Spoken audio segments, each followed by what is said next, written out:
Osama bin Laden, right? Right. What about when it's the other side's goal? Like, for example, just to take one at random, President Putin in Ukraine, where there's a threat assessment. There's a major theme through the book is threat assessment. What goes into that? Where can it go wrong?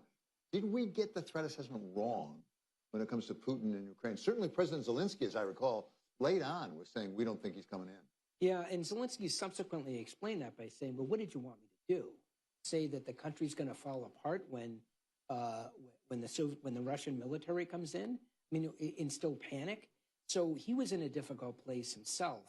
But on the one hand, the intelligence community, which is Secretary Clinton knows much better than I, rarely comes to a consensus on any particular issue, whether it's the Havana syndrome or you name it.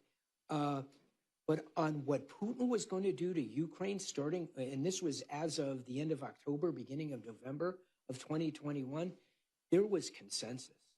We knew what he was going to do. And I went with Ambassador Burns when he met with Putin and with the senior Russian leadership.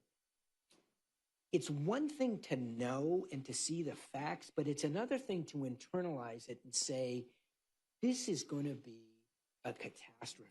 We're going to have to deal with this. We're trying for months to talk the Russians out of it. And the Russians, in real time, it was occurring to me, this is sham diplomacy.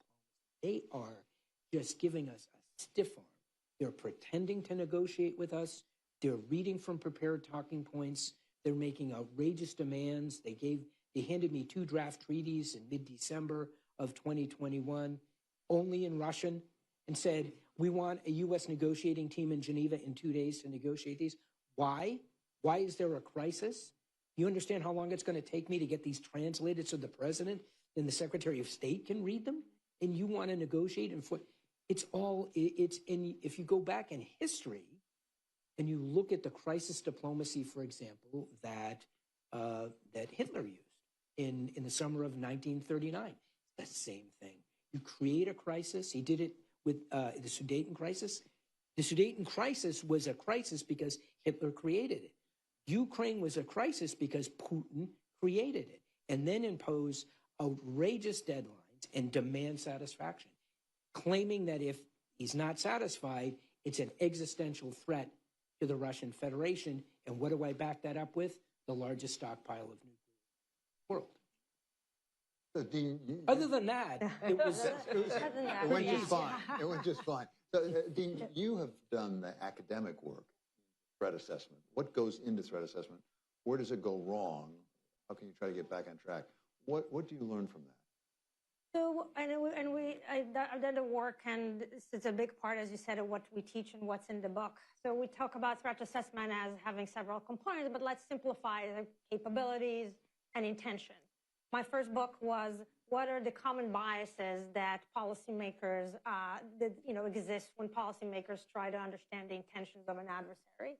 And what are the common biases that the intelligence community make? And we see this pattern again and again. Take, for example, the idea of what I mentioned before, mirror imaging. The idea that you would tend to think about the adversary thinking in exactly the same way that you do, right? This inability to empathize, put ourselves in the shoes of the other. There are a lot of different, and so we go through the different kinds of patterns and biases that we tend to see that make us, misunderstand and misperceive the intentions of the adversary. And we also talk in the book about the role of emotions and how much they affect, in a way that we don't even understand, how much they affect and shape our willingness to take risks, the way that we choose what course and action to pursue. And if you look at October 7th, for example, and threat assessment in the context, we don't talk about it as much in the book. But obviously, as we all know, these are exactly the same pattern of behavior and biases that the Israeli intelligence and policymakers failed because it was a set of, or a conception or a set of beliefs that nobody questioned, and we can go on to why nobody questioned it, that repeated itself, exactly 50 years after the previous major intelligence failure of 1973.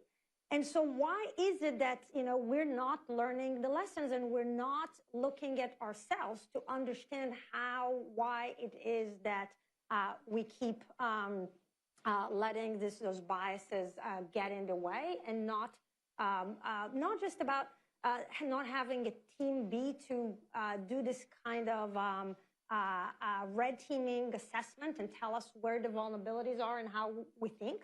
But the process, there's just not enough of a debate about the underlying, the fundamental assumptions that are all, our foreign policy is built upon.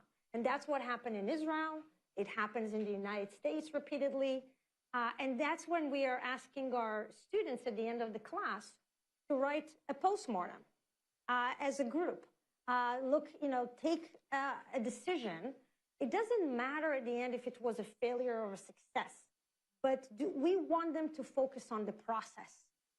Do we see the kind of debate, the kind of discussion, the kind of examining and re-examining our assumptions and beliefs? And what happens if, what happens as a result? And it's beautiful to see what the students come up with. And sometimes we have great processes at the end result in a failure. That's okay too. That happens too, but that's part of the process. Okay, Clinton, for some reason,